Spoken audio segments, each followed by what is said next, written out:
Welcome back to Yankee Chronicle. I'm your host, Abby Peel, coming to you from the Refinery Restaurant and Market here in Andover. And I'm now joined by a guy who needs no introduction at all, because if you've been here, he'll come and say hi to you. Hi, Barbecue Master AJ, how are you? Oh, well, that's quite the introduction. Thank you so much. Yeah, it's getting the notoriety for smelling like smoke is, I never thought I'd ever do yeah, that. People must be around town and be like, oh, I think AJ's around. I can smell barbecue and smoke. Absolutely. You know, I wear the shirt in town that says real men smell like barbecue, and then everybody laughs. They love that. That's amazing. Oh my gosh, that's incredible. How are things going here at the refinery? I mean, it's been 3 years of business, which is just incredible that you've been here. It feels like you guys have always been here. And I know you've been very busy. We're extremely busy. Actually humbled, and I didn't realize that it was going to take off like this. And you know, Brian definitely had a clear vision of where we were headed, and he goes, "Are you sure you're ready for this?" But to your point, 3 years. Wow. 2 years best in New Hampshire. So it took us 1 year to get on the map, even with COVID going on. And as you said, I think having us here every day and working the floor, if you will, is just part of who we are and Absolutely. what we want to do. And the hours really fly by. Yeah. And to that point, I mean, it takes a long time Sure. to hone in the barbecue craft. Sure.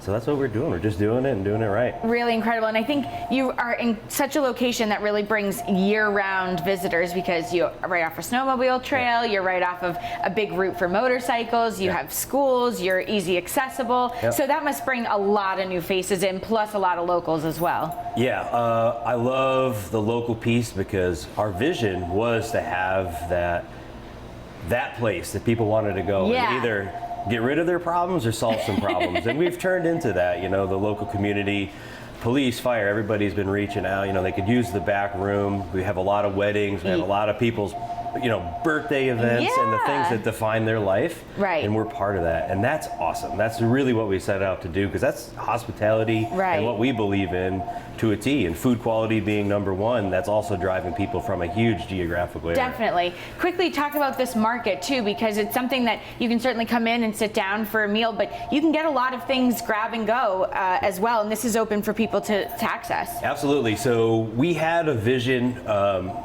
When you talk about Southern hospitality, and of course Brian being from Mississippi, but I'm doing the barbecue, we always like to joke about that. But there's a lot of places that we went where we saw a business model that we wanted to bring here to keep people fired up about that food quality. Sure. So our steak, that we get our primal cuts in, we break them down ourselves, our seafood, our salads, everything. People don't always want to dine in, but they want the ability to grab and go type thing. Right. So this was kind of like a test. Yeah. Is it going to work in this market? Because we know it works in other places in the country.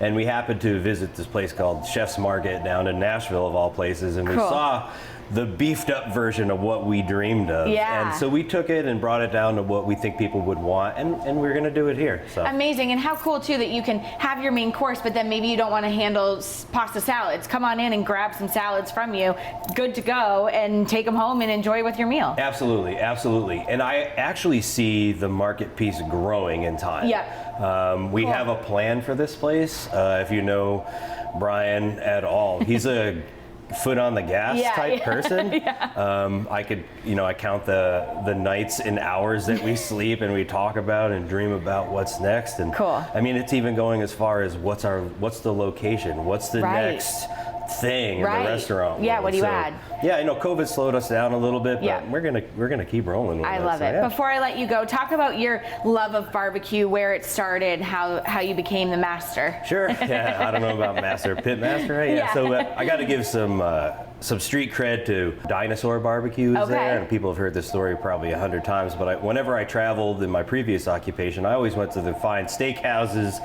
and barbecue joints all over the country. But Dinosaur Barbecue was one of those places that really showed me what quality food was like, and I had got a cookbook for Christmas, and I have an engineering type background, so I started building smokers, designing smokers, and cooking barbecue, and I realized this could be a thing.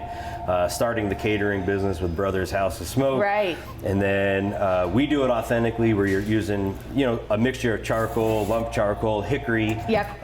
We're cooking brisket for in excess of 20 hours. Yes. And, you know, I'm very proud of what that has turned into, because I love giving lessons to people to show them how it's done, but also, you know, we're in excess of 20,000 pounds of brisket a year, in excess of 15,000 pounds of pork and chicken a year. Goodness. So it's crazy, and that's only a small component of our market. So, yeah, doing things authentically, learning how to make rubs, and Chef Jason DiGeronimo is just incredible as well, and he's challenging me with different flavor profiles, and it's just amazing. The amount of food is amazing. Well, and you can tell there's such passion here, and it really just bleeds through not only the food, but the atmosphere and the people, and it's just so fun to not only come and visit you, but eat here as well, and I can say that firsthand. So, well, we appreciate it so much. AJ, thank you so much for hosting us. We love coming here and talking to you and giving us the lowdown. You're always welcome. Thank you. Thank you. What a delight.